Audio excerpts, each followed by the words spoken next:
Вы все знаете о том, что 1 июля будет голосование по принятию поправок в Конституции Российской Федерации.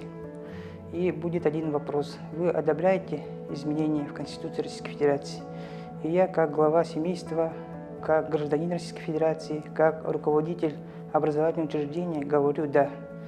Мне импонирует статья 67, которая гласит о том, что дети являются важнейшим приоритетом государственной политики Российской Федерации. Если простыми словами сказать, то государство будет еще больше уделять внимание подрастающему поколению, еще больше будут строиться школы, детские сады, и государство будет создавать все условия для всестороннего развития детей. И я призываю всех осмыслить, прочитать и принять для себя правильное решение.